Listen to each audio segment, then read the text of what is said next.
She walked into the gala with nothing but her swollen belly and shattered pride. They laughed, they mocked, until a phone buzzed. A stranger's message. A waiting jet. Who was watching her fall, and why did they want to save her? Tonight, the mystery began. Emma Weston, 6 months pregnant and already abandoned, stood at the edge of the glittering crowd, clutching her worn clutch like it was armor. Her dress, a borrowed silk gown 2 sizes too small, clung to her body and revealed the unmistakable curve of her pregnancy. The whispers surrounded her like knives, sharp, merciless, slicing into her dignity with every passing second. "That's Andrew's wife, isn't it?" one woman murmured behind a jeweled fan. "Ex-wife soon enough," another replied with a smirk. "Poor thing, pregnant and broke. He cut her off weeks ago. She should have stayed in Pennsylvania. Look at her, she doesn't belong here anymore." Emma's cheeks burned. Her heart hammered so loudly she was sure the entire ballroom could hear it. She tried to focus on breathing, on steadying herself, but the humiliation was suffocating. She wanted to disappear, to melt into the floor, to wake up from this nightmare. And then, across the room, she saw him. Andrew Weston, her husband, the man she had trusted with her life, her dreams, her child's future. Tonight, he looked like a golden god. His tuxedo was tailored to perfection, his dark hair slicked back, his glass of champagne raised like a trophy. And by his side was a woman half his age, a social media starlet with legs for days, lips that never stopped pouting, and a laugh loud enough to echo over the orchestra's violins. Andrew bent close to her, his hand sliding possessively around her waist. Cameras flashed, investors laughed at his jokes, and Emma felt like the air had been punched out of her lungs. That used to be her place. That used to be her life. She tried to turn away, but the sound of his voice carried across the marble hall like poison. "She'll beg to come back," Andrew boasted, his grin smug, his eyes scanning the crowd as if daring someone to disagree. "Mark my words, women like her? They can't survive on their own. She's just a housewife with a belly and no prospects. She'll crawl back before the baby's born." The men around him laughed, raising their glasses in agreement. His mistress leaned closer, running her hand through his hair. The cruelty of it hit Emma like a thunderbolt. She felt the walls closing in, the whispers growing louder, the pitying eyes cutting deeper. For a moment, she thought she might faint. The humiliation was unbearable. She wanted to scream, to throw her drink in his face, to tell the world who Andrew Weston really was. But her voice lodged in her throat, trapped by fear and despair. She stumbled toward the exit, her heels clicking desperately against the marble. She needed to get out, away from the laughter, away from him, away from the eyes that saw her as nothing but a discarded wife.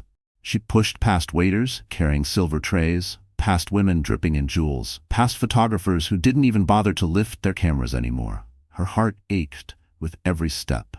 She thought of her baby, her only reason to keep moving. "I'll protect you," she whispered under her breath, her hand tightening over her belly. "No matter what, I'll protect you." And then it happened. Her clutch buzzed. Confused, she stopped near the coat check, fumbling for her phone. A message had appeared from an unknown number. She almost ignored it, thinking it was a mistake, but something made her open it. "Miss Weston, your jet is ready. Please proceed to the private terminal. Everything you need is waiting." Her eyes widened. Her heart froze. What jet? She hadn't told anyone she was at the gala. She hadn't arranged for anything. Was it a cruel prank? Another attempt to humiliate her? She looked around, panic flooding her chest. Andrew was across the room, still laughing with his mistress, oblivious to her. None of the guests seemed to notice her. No one was paying attention. Her phone buzzed again. "Please do not delay. The pilot has been instructed to wait. Security will escort you if necessary." Emma's hand trembled. This couldn't be real. It had to be a mistake. A jet? For her? For the pregnant woman everyone whispered was worthless, broke, and abandoned? Tears stung her eyes. She wanted to believe it, but she couldn't. People didn't just send private jets for women like her. Not unless someone powerful, someone untouchable had decided to intervene. Her mind raced. Could it be her father's old business partner? An investor who pitied her? Or, her breath caught, was it someone who knew exactly what Andrew had done and wanted revenge? She pressed her hand against her chest, trying to steady her heartbeat. A choice loomed before her. She could walk out of this ballroom, back to her tiny apartment, back to the fear and uncertainty that had become her reality. Or she could take a leap into the unknown, accept the mysterious invitation, and step into a world she thought she had lost forever. She stared down at her phone, the message glowing like a lifeline in the darkness. Her lips trembled as she whispered to herself, "Who sent this jet? And why for me?" Because the answer, when it came, would change everything. Emma Weston had once believed her life was a fairy tale. She wasn't born into money, wasn't groomed for high society, wasn't one of those women who walked red carpets draped in couture.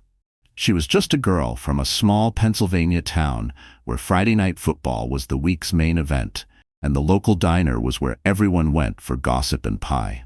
Her father worked long shifts at the steel mill, his hands calloused, his shoulders stooped with years of labor. Her mother was a nurse who stitched up half the town's injuries with the same gentle touch she used to braid Emma's hair at night.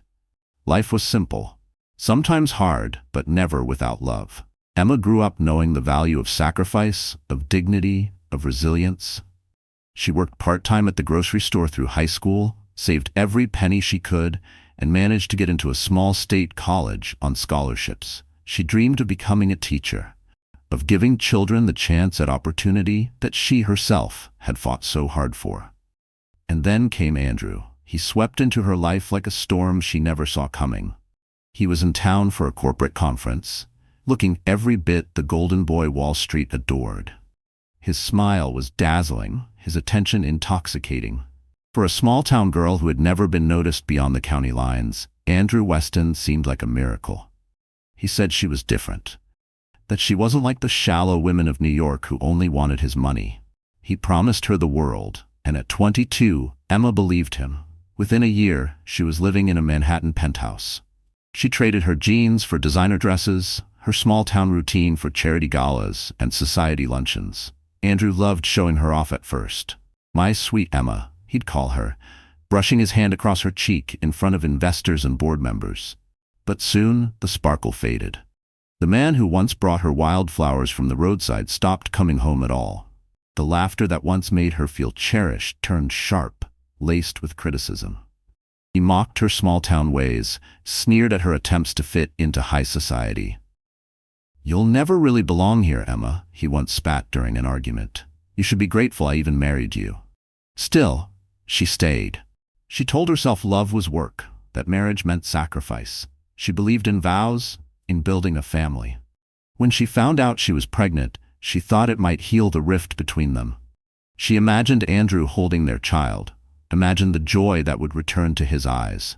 For one fragile moment, she believed he might remember the man he used to be. But she was wrong. Pregnancy became another weapon he used against her. He complained about the medical bills, mocked her swollen ankles, rolled his eyes when she turned down wine at dinners. "You're ruining your figure," he muttered once when he thought she couldn't hear. The man who had once vowed to protect her now saw her as a burden. The final blow came when she discovered his mistress, a young influencer barely old enough to rent a car, parading around in designer gowns bought with Andrew's money. He didn't even bother hiding it. He flaunted the affair in front of friends, whispered cruel comments about Emma within earshot, and when she confronted him, he laughed. "You'll never leave me," he told her. "Where would you go? Who would take you in? You're just a pregnant housewife. You'll come crawling back." Emma wanted to scream, to throw his words back at him, but instead she swallowed the pain. She packed her things quietly, moving into a tiny apartment she could barely afford. She worked part-time at a bookstore between doctor's appointments, scraping by on savings and the kindness of friends. Nights were the hardest, lying awake with her hand over her belly, whispering promises to the child inside her. "You won't grow up in a house like that," she vowed. "You won't hear the kind of cruelty I did. I'll give you love, even if I have nothing else." But deep down, fear gnawed at her. She was alone. The money Andrew cut off had left her vulnerable. The whispers from his circle painted her as pathetic, dependent, weak. Each day she fought to keep her dignity, but each night the weight of despair threatened to crush her. Still, Emma carried herself with quiet strength. She showed up at the bookstore with a smile, helped elderly customers find novels, read stories to children in the corner during her breaks. People often wondered how she managed to stay so kind, so patient, when the world had been so cruel. The truth was, Emma had learned something her husband never understood. True strength wasn't in money or power. It was in the ability to endure, to keep standing when life tried to break you. And yet, on nights like the gala, when the chandeliers gleamed and laughter echoed off marble walls, Emma felt the crushing weight of isolation. Surrounded by the wealth and privilege that had once been hers, she couldn't ignore the truth. She was an outcast now. A woman discarded by a man who thought she was worthless. Her only solace was the life growing inside her. She rubbed her belly gently, whispering to her unborn child, "You are my reason. You are my hope." But as she clutched that phone at the gala, staring at the message about a private jet waiting for her, something shifted. For the first time in months, she felt a spark of something she thought she had lost. Possibility. Who had sent it? Why? Could it mean a chance at safety, at dignity, at a new beginning? Emma's pulse raced. She had no idea that the person behind that message was about to pull her out of the shadows and into a world more powerful and more dangerous than anything she'd ever known. Because someone had decided Emma Weston was far from weak. Someone had decided she was worth saving. The gala at the Waldorf Grand Hotel was meant to be the crowning jewel of New York's social calendar. The invitation alone was embossed in gold, delivered by hand and guarded like a treasure. Every year, the city's richest paraded through its towering marble doors, dressed in gowns worth small fortunes and suits stitched by European hands. For the elite, it wasn't just a party. It was a stage, a marketplace of power, where deals worth billions were whispered between sips of champagne. The ballroom itself seemed designed to remind the rest of the world of its insignificance. Crystal chandeliers hung like frozen waterfalls, scattering light across polished marble floors, so spotless they reflected the glittering shoes that walked over them. Tables were draped in silk cloths embroidered with golden thread, each centerpiece a riot of roses and lilies imported from Paris that very morning. Waiters in white gloves carried trays of beluga caviar and Dom Pérignon, gliding through the room with the silence of shadows. The orchestra played from a balcony above, the strings swelling in harmony with the clinking of glasses. Laughter bubbled through the air, smooth and practiced, the kind of laughter that never quite reached the eyes. Conversations drifted, mergers, stocks, art auctions, philanthropy, all coated in the same gloss of superiority. To those who belonged, this world was intoxicating. To those who didn't, it was suffocating. Emma Weston had once stood proudly at Andrew's side in this very room. She remembered how he had introduced her to board members, his arm wrapped around her waist, whispering in her ear that she was the most beautiful woman there. She had believed him.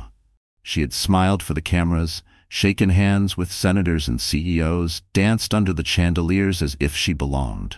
But tonight, Emma wasn't a wife, wasn't a hostess, wasn't a woman admired. She was an outcast. A pregnant woman with a borrowed dress, standing alone near the edge of the room, clutching a glass of water while others toasted with vintage champagne.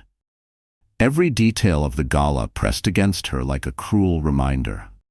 The glimmer of diamonds made her think of the necklace Andrew had once bought her, a necklace she had pawned to pay rent last month. The laughter of women in couture gowns reminded her of the dress fittings she used to attend, where stylists fussed over every seam. The confident swagger of men in tuxedos made her think of Andrew, who once told her, "This is our world now." But it wasn't hers anymore. As she scanned the crowd, Emma noticed the subtle glances in her direction. Women leaned closer to whisper, their lips painted in shades of arrogance. Men smirked, their eyes sliding over her belly before dismissing her entirely. She heard the fragments of gossip float through the air like poison. "She looks exhausted. I heard he cut her off completely. She won't last on her own." Emma turned her face away, pretending to admire the gilded columns along the wall. But the humiliation burned hot in her chest. Each whisper was a knife, twisting deeper into wounds that had barely begun to heal. The contrast between her life and the gala was unbearable. Just hours earlier, she had been sitting in her tiny apartment, its peeling paint and flickering light bulbs mocking the life she used to have. Dinner had been a bowl of instant noodles, eaten with her feet tucked under a blanket to save on heating. She had walked to the subway because she couldn't afford a cab. And now, here she stood, surrounded by chandeliers worth more than her entire year's rent. She felt like an intruder, a ghost, haunting a world that had already forgotten her. The irony wasn't lost on her. The gala's official purpose was charity, raising money for children's hospitals and educational programs. Yet the very people donating millions thought nothing of mocking a pregnant woman who had lost everything. Emma knew their kind. She had dined with them, smiled politely at their jokes, watched them spend more on a bottle of wine than her father had earned in a year. They gave to charity, not out of kindness but for prestige. To them, generosity was another accessory. Emma's eyes landed on the grand staircase at the center of the room, its red carpet glowing under the chandeliers. Years ago, she had descended those steps with Andrew, her hand in his, cameras flashing like fireworks. She had felt untouchable then. But tonight, the staircase looked like a wall she could never climb again. Her breath grew shallow as she caught sight of Andrew himself.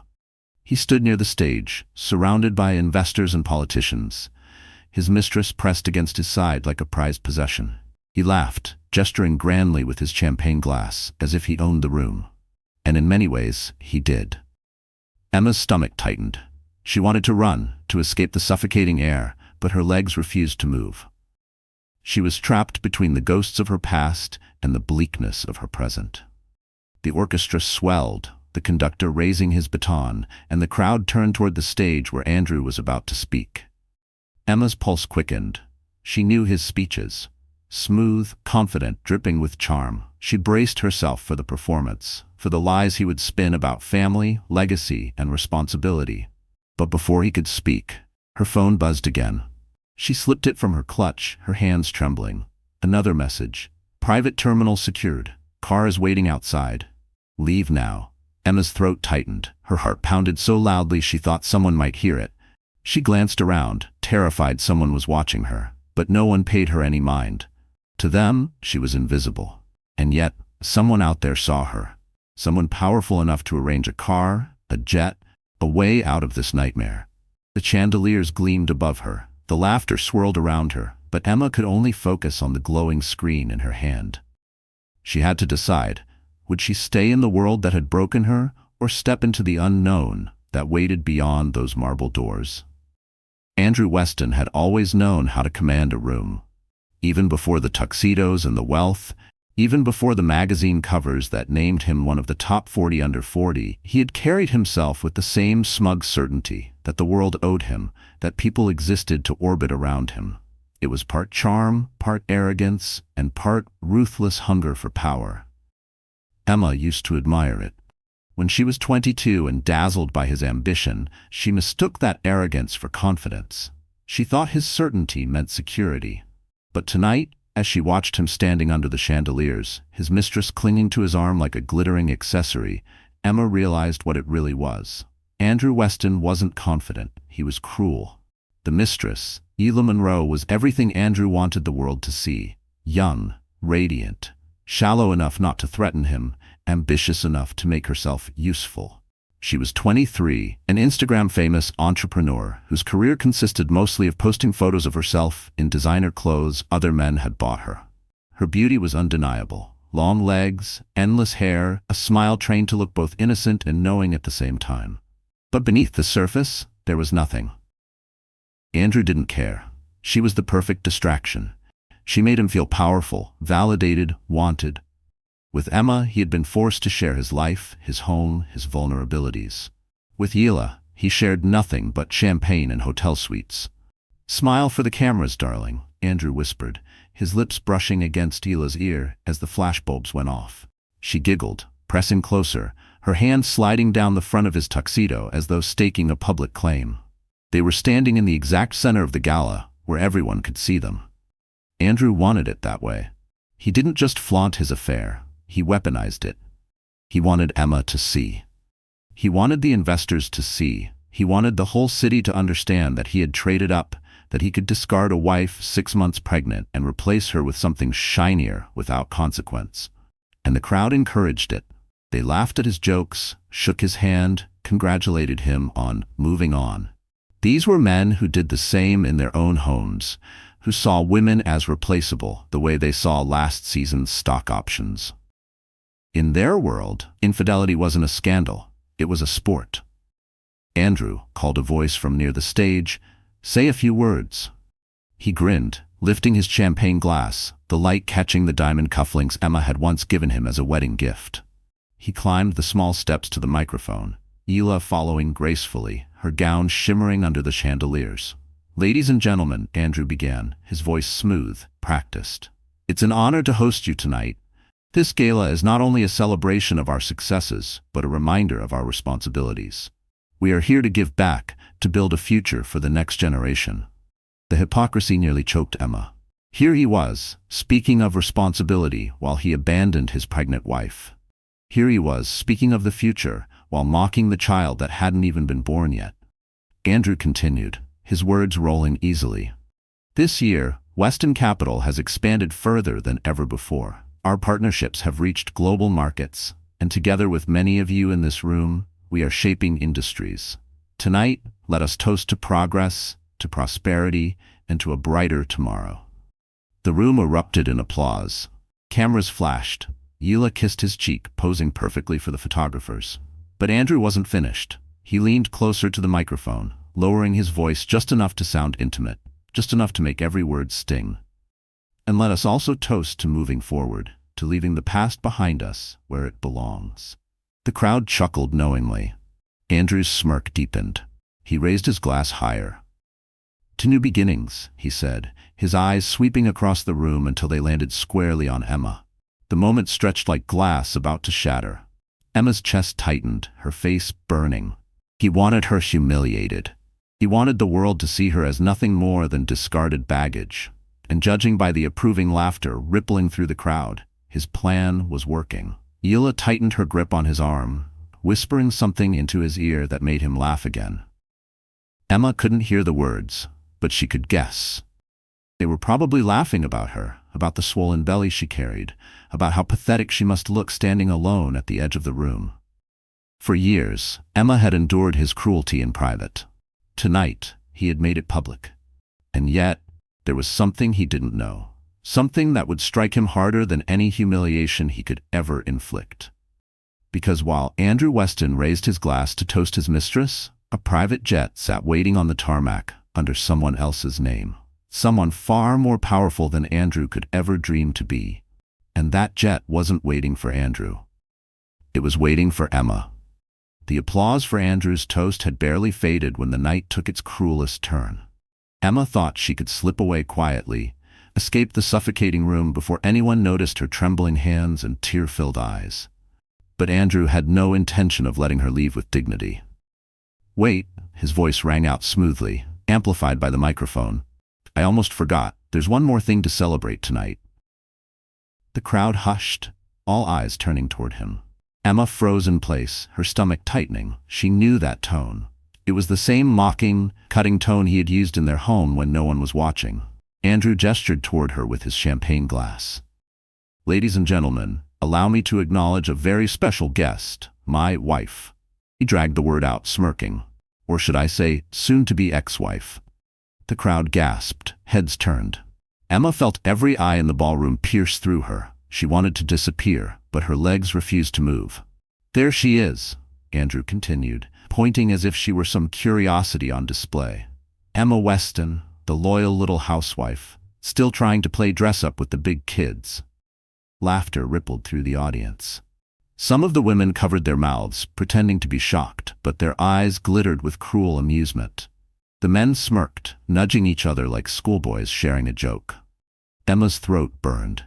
She tightened her grip on her clutch, forcing herself to stand tall, but her heart was splintering inside her chest. Andrew wasn't finished. He never was. "She's 6 months along, carrying my child," he said, his voice loud enough for every corner of the ballroom. "But she still thinks she can waltz in here, dressed in borrowed silk, pretending she belongs in this world. Poor thing doesn't realize, it takes more than a wedding ring to stay in this league." Hila leaned into the microphone with a giggle. "Don't be too hard on her, darling," she purred. "At least she tried." I mean. Her eyes swept over Emma's too tight dress, the swollen ankles hidden in cheap heels. Effort counts for something, right? The crowd erupted with laughter this time, sharper, crueler. Emma's cheeks flamed, her vision blurred with tears she refused to let fall.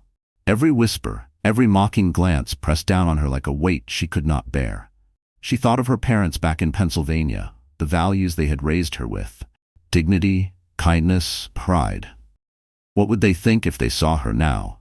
Humiliated in front of hundreds, treated like nothing more than a punchline by the man she had once loved. Andrew raised his glass again.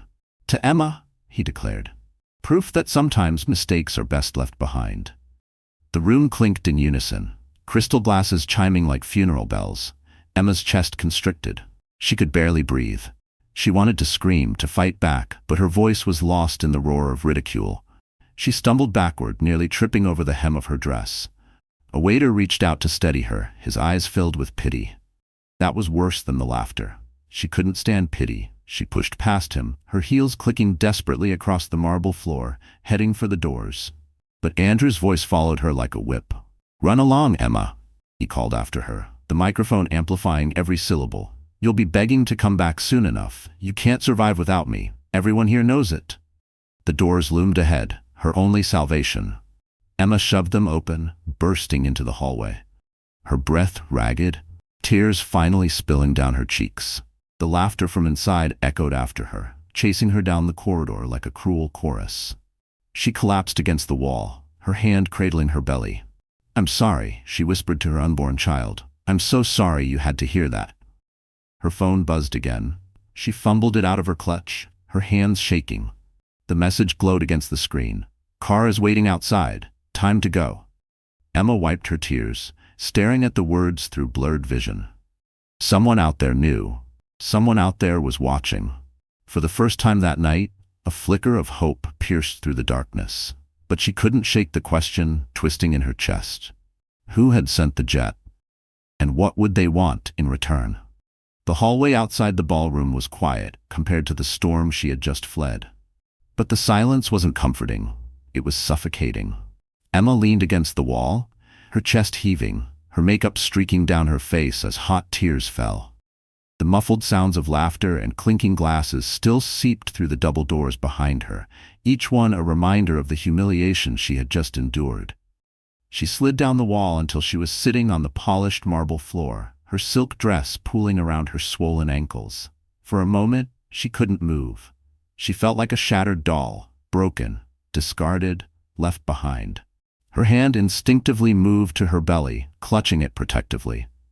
"I'm so sorry, baby," she whispered, her voice trembling. "You don't deserve this. You don't deserve any of it." The tiny flutter she felt in her stomach nearly broke her heart. It was as if the baby were answering her, reminding her that despite everything, life still beat within her. But instead of comfort, it only deepened her pain, because how could she give this child the life it deserved when she had nothing left? She thought of the rent due in 2 weeks, of the bills piling on her kitchen counter, of the empty refrigerator she had stared into that very morning. She thought of her parents' disappointed faces, how ashamed she would be if they saw her like this, pregnant, abandoned, and humiliated in front of the very people who once applauded her. Her phone buzzed again, vibrating in her trembling hands. She stared at the screen. "Leave now. Your car is waiting outside the east entrance." She dropped the phone onto her lap, sobbing. She didn't understand. Who was sending these messages? Why would anyone care? People in Andrew's world didn't help women like her. They mocked them. They discarded them. She pressed her palms against her eyes, trying to block out the images replaying in her mind. Andrew's smirk, Hila's mocking tone, the laughter that had rolled like thunder through the ballroom. Her body shook with silent cries, the kind that tore through her chest and left her gasping for air. Memories flooded back. The night Andrew had first told her she wasn't enough. The time he had thrown her birthday gift into the trash because it wasn't appropriate for his image. The way he had rolled his eyes when she decorated the nursery, muttering that it was too sentimental. Every cruelty stacked on top of the last until she could hardly recognize the man she had once loved. And tonight, he had destroyed the last shred of dignity she had left. Emma buried her face in her hands. She wanted to run, to hide, to disappear from the world forever. She thought of taking the subway back to her tiny apartment, pulling the curtains shut, and never leaving again. She thought of giving up on Andrew, on society, on herself. But then she felt it again. The baby moved inside her. A tiny kick, faint but certain. Emma's breath caught. She lowered her hands, staring at her belly through blurred tears. The baby wasn't giving up. Not now. Not ever. "I can't break," she whispered hoarsely. "Not for you." Still, fear consumed her. The car waiting outside, what if it was a trap? What if Andrew had arranged it just to mock her further? What if she left the hotel only to find herself even more humiliated? Her body shook with indecision. She wanted to believe in hope, but hope had betrayed her too many times before. The doors to the ballroom suddenly opened, and Emma scrambled to her feet, wiping her tears. A group of elegantly dressed women swept past her, their perfume trailing behind them. They barely looked at her, except for one who sneered, "Pitiful." Emma's face burned with shame. She couldn't go back inside. She couldn't face them again. She had no choice but to move forward, even if forward meant stepping into the unknown. Her phone buzzed once more. "Miss Weston, we assure you, you are safe. Trust us. Leave now." She stared at the message, her pulse racing. Whoever it was, they knew her name. They knew her situation. And they sounded certain, almost protective. Emma wiped her face with the back of her hand, took a deep breath and whispered, "Please God, let this be real." She picked up her clutch, steadied herself, and began walking toward the east entrance. Each step felt like walking a tightrope over an abyss. Her heels clicked against the marble, echoing in the empty hallway, as though the hotel itself were holding its breath. The doors at the end of the corridor came into view. Beyond them lay the night, the city, and maybe, just maybe, a chance at salvation. Emma's trembling hand reached for the handle, and in that moment, she had no idea that the life she thought was over was about to be rewritten forever. The cold night air hit Emma like a slap the moment she pushed open the east doors of the Waldorf Grand. The city was alive outside, honking cabs, neon signs flickering, people rushing along the sidewalks with their coats pulled tight. But waiting at the curb was something that did not belong to the chaos of New York streets. A sleek black Mercedes with tinted windows idled under the hotel's grand awning. Its polished frame gleamed under the street lamps, and beside it stood a driver in a tailored suit, holding the door open as if he had been expecting her. "Miss Weston," the driver said smoothly, inclining his head. "We've been waiting for you." Emma froze on the marble steps, her breath clouding in the winter air. "Who are you?" she whispered. The driver smiled faintly. "Someone who believes you deserve better. Please, allow me to take you to the terminal. The jet is ready." Her heart pounded. This couldn't be real. Andrew must have set this up to humiliate her further. But something in the driver's calm, steady gaze told her otherwise. He wasn't mocking her. He wasn't sneering. He was respectful, almost protective. Emma clutched her belly and shook her head. "I don't understand. I don't know anyone who would." Her voice faltered. "I can't get on some plane without knowing who's behind this." The driver's expression softened. "You will understand soon enough. But you must trust me. The man who arranged this, he has more power than your husband could ever dream of, and he sent me for you and your child." Emma's knees nearly buckled. Someone knew. Someone cared. But who? Still trembling, she allowed the driver to guide her into the warm leather interior of the car. The city blurred past the tinted windows as they drove, Emma's mind spinning with questions. Her phone buzzed again, another message appearing. "Don't be afraid. You are safe now. I'll explain everything once you're aboard." Her throat tightened as she read it. The words weren't cold or transactional.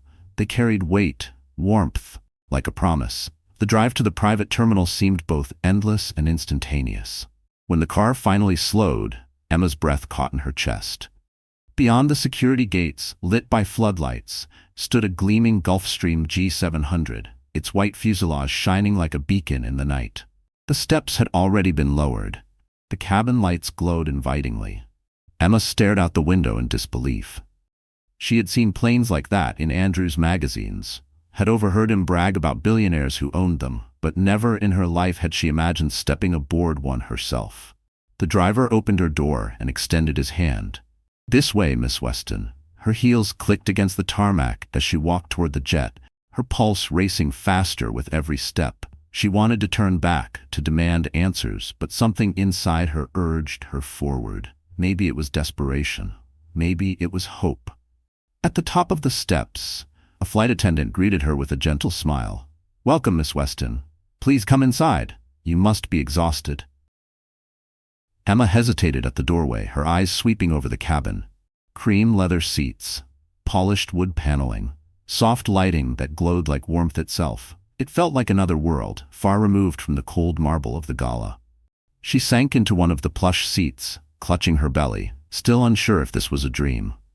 The flight attendant knelt beside her, offering a glass of water. "You don't need to be afraid," she said softly. "You're safe here." Emma's voice cracked. Safe from what? Before the attendant could answer, her phone buzzed again. A new message. "Emma, I'm sorry it took me this long, but I couldn't stand by any longer. Andrew doesn't deserve you. You and your child deserve protection, and that's what you'll have from me." Her hands shook as she read it. She didn't recognize the number, but the certainty in the words made her chest tighten. Whoever this was, they knew Andrew. They knew her. And they weren't offering pity. They were offering rescue. She typed a trembling reply. "Who are you?" The answer came within seconds. "Someone Andrew once tried to destroy. But unlike him, I don't abandon people. I build them back up, and I intend to see you rise again." Emma's breath caught. A billionaire. It had to be. Only someone with unimaginable resources could send a jet on a whim, arrange a driver, promise protection. But why her? Why now? The engines hummed to life, vibrating through the cabin as the pilot prepared for takeoff. Emma's heart raced. She had a choice: to stay seated, to trust this unseen savior, or to demand to be let off before the wheels left the ground. Her phone buzzed one last time.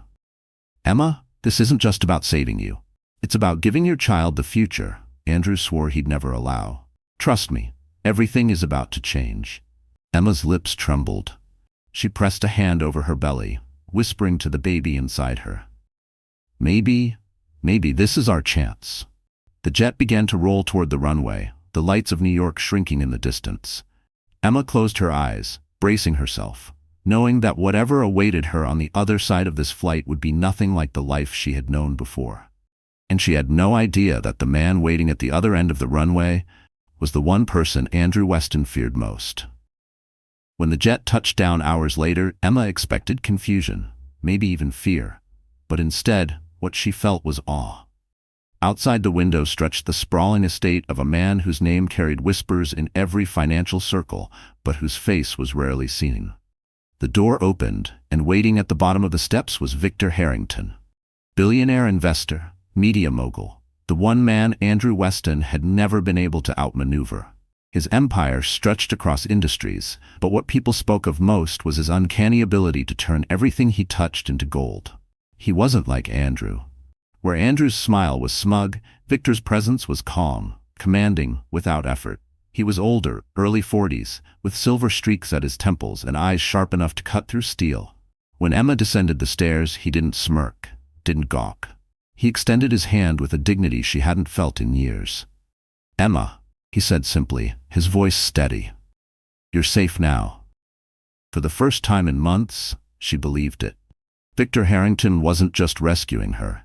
He was offering her something she hadn't dared to dream of: restoration. Over the weeks that followed, Emma found herself surrounded not by pity, but by opportunity. The estate became her sanctuary, a sprawling mansion nestled by the ocean, its halls filled with light instead of shadows. For the first time in months, Emma could sleep without fear. Doctors checked on her regularly, assuring her the baby was healthy. Nutritionists crafted meals for her, attendants ensured she had everything she needed. But Victor gave her something far more valuable than comfort. He gave her purpose.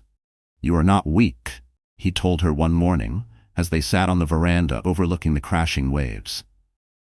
"Andrew convinced you of that because it served him.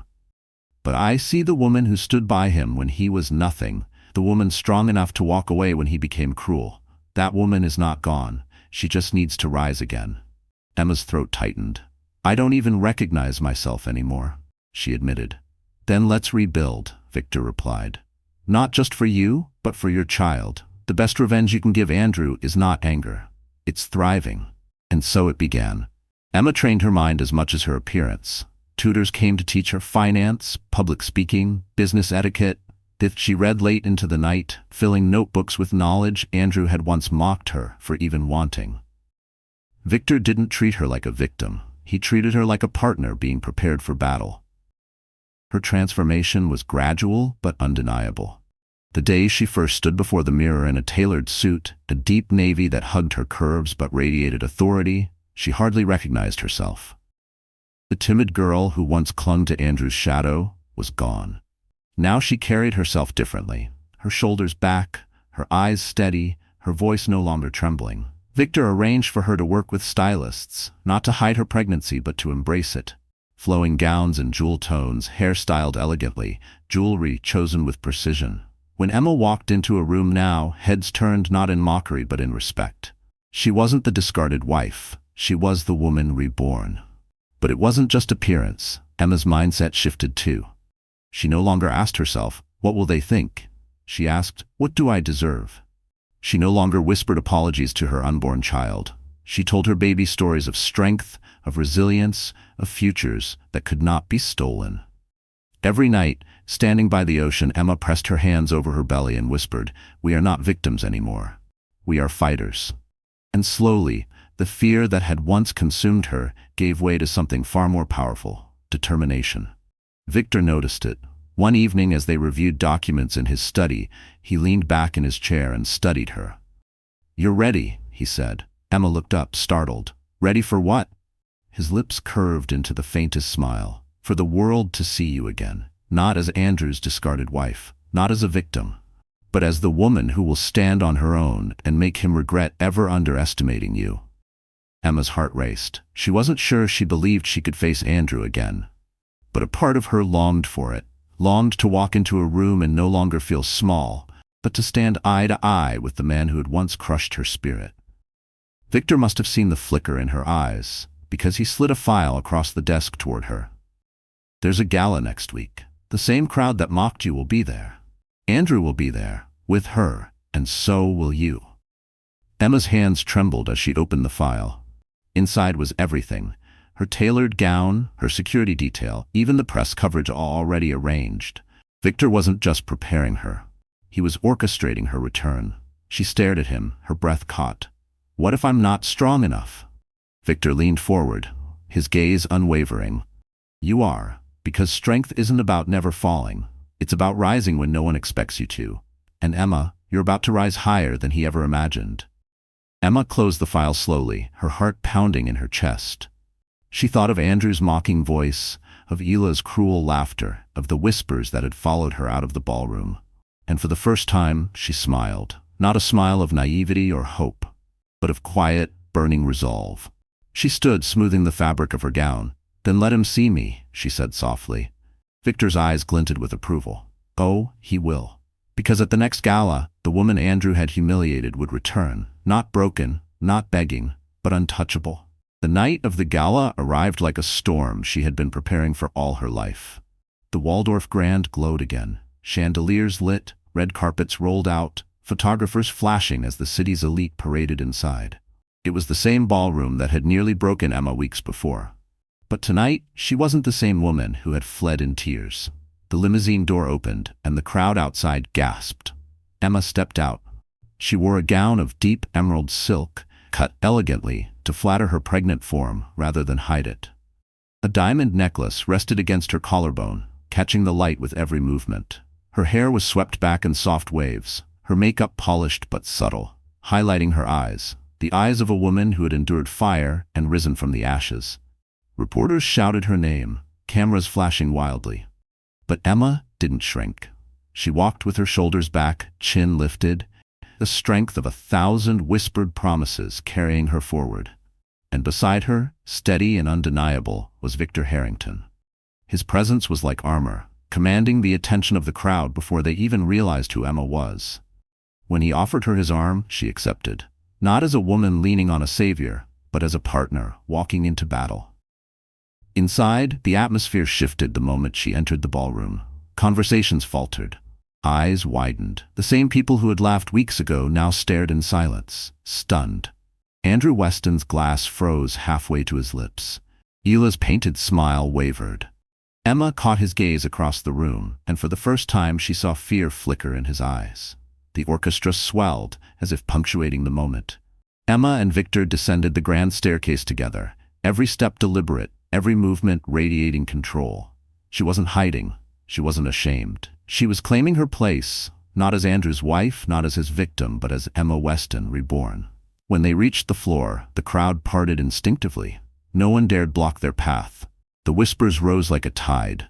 She looks incredible. Is that Victor Harrington with her? What does this mean for Andrew? Emma didn't answer. She didn't need to. Victor guided her toward the stage, where Andrew had been preparing to give his keynote. The irony wasn't lost on her. Last time, he had used the microphone to humiliate her. Tonight, that microphone would be his undoing. Andrew forced a smile as they approached, but his knuckles whitened around his glass. "Emma," he said smoothly, though his voice carried a slight tremor. "What a surprise." Emma tilted her head, her voice calm, clear. "Surprise, Andrew, or disappointment?" The crowd gasped softly, the tension thick as smoke. Hila clung tighter to his arm, her eyes narrowing. "What are you even doing here? You don't belong." Emma's gaze cut to her, sharp as glass. "Funny, that's exactly what he once told me. Turns out he was wrong." The audience murmured, eyes darting between them. Andrew's smile faltered. He cleared his throat. "This is a private event. You weren't invited." Victor stepped forward, his presence radiating authority. "On the contrary, I invited her. And considering my company now funds half of this gala, I'd say she belongs here more than you do."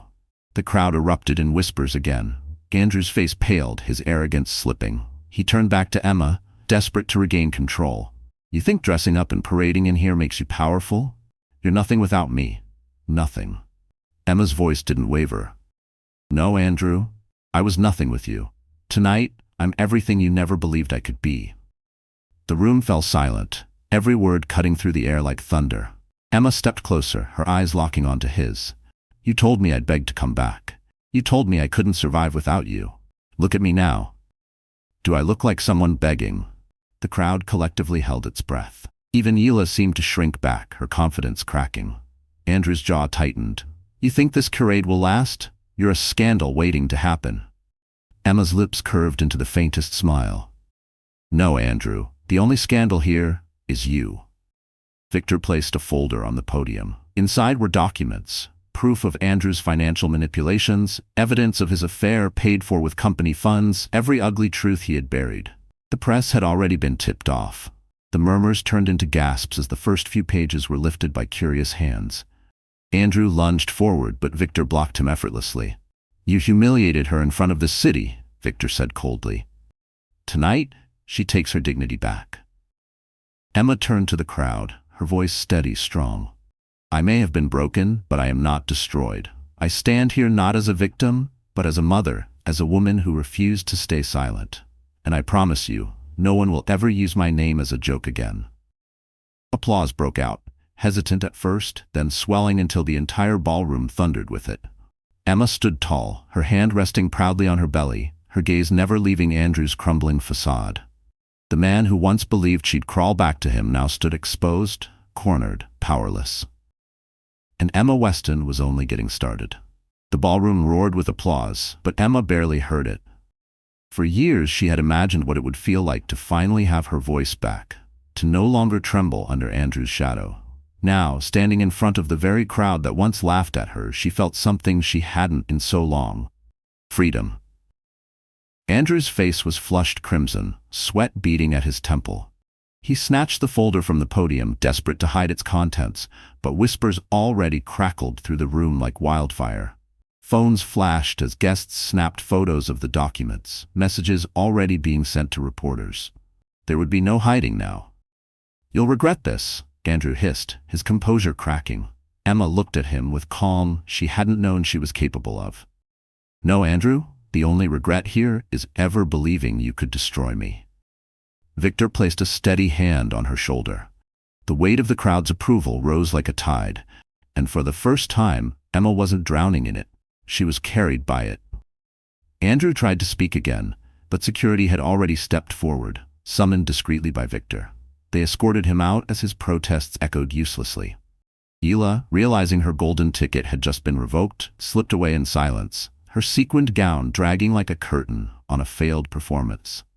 And just like that, the man who had mocked Emma, who had told her she would beg to return, was gone. The orchestra, unsure of what else to do, began to play again.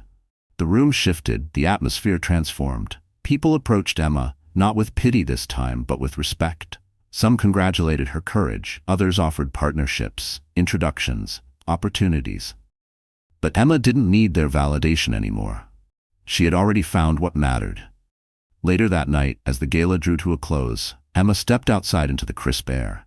The city lights stretched before her, endless, alive. She wrapped her arms around her belly and smiled softly. "We did it," she whispered. "We stood tall, and we're never going back." Victor joined her a moment later, his presence steady, grounding. "You were extraordinary tonight," he said. Emma turned to him, her eyes glistening. "I wasn't alone. You gave me the chance to rise again.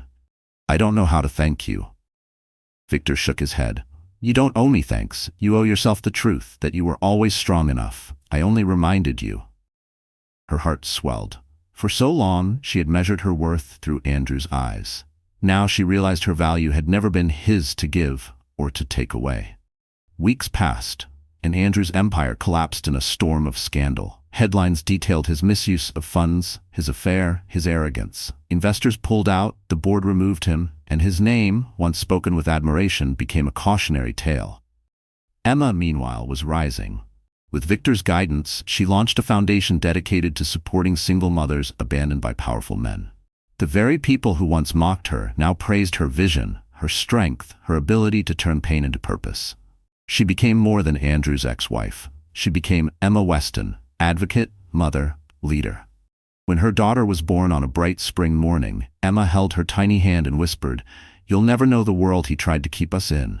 You'll know only love, dignity, and strength." Victor visited the hospital, holding the baby gently, his stern expression softening. "She's perfect," he said.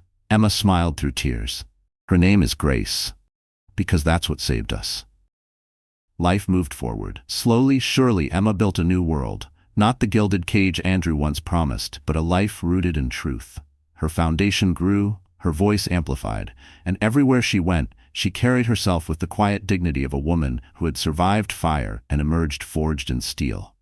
And though Victor remained by her side, sometimes as an ally, sometimes as something more, Emma knew her strength didn't come from him or from any man. It came from within. 1 year later, she stood once again at the top of the grand staircase at the Waldorf Grand, but this time not as a guest. She was the keynote speaker. The chandeliers glistened, the cameras flashed, and the crowd fell silent as she spoke. "I once believed my worth depended on someone else's approval," she began, her voice strong. "I was wrong. Our worth is ours alone, and no matter how many times we are knocked down, we can rise again, higher, stronger, unstoppable. Tonight is not about me. It's about every woman who has ever been told she isn't enough. We are enough, and together, we are unstoppable." The applause shook the walls. Emma felt her daughter's tiny fingers curl around hers from the stroller beside her. She looked out over the sea of faces, no longer afraid. Her story was no longer one of humiliation. It was one of redemption. Andrew's voice would never echo in her ears again. The laughter that once haunted her was replaced by cheers. The woman who had been mocked, broken, and discarded was now a symbol of resilience. And as she left the stage, Victor's eyes met hers. There was no need for words. They both knew the truth. Emma Weston had won, and she would never, ever be silenced again. So my wonderful friends, the story has finally come to an end. And if you're still here with me right now, listening to every word, it means something has touched your heart in ways words alone can't explain. Emma's journey wasn't just about heartbreak or revenge. It was about rediscovering her strength when the world tried to convince her she had none. It was about turning pain into power and humiliation into healing. The Stoics used to say, "The obstacle is the way." What once seemed like the end for Emma became the very path that led her to rise higher than she ever imagined. And isn't that life itself? We all carry scars, but those scars can become the proof of our resilience. So maybe tonight, take Emma's story as a reminder. You are not defined by who left you, but by how you choose to rise. If this touched you, my friends, don't keep it to yourself. Hit that like button, share it with someone who needs hope today, and subscribe so we can keep walking these journeys together. Because like Emma, none of us are truly alone.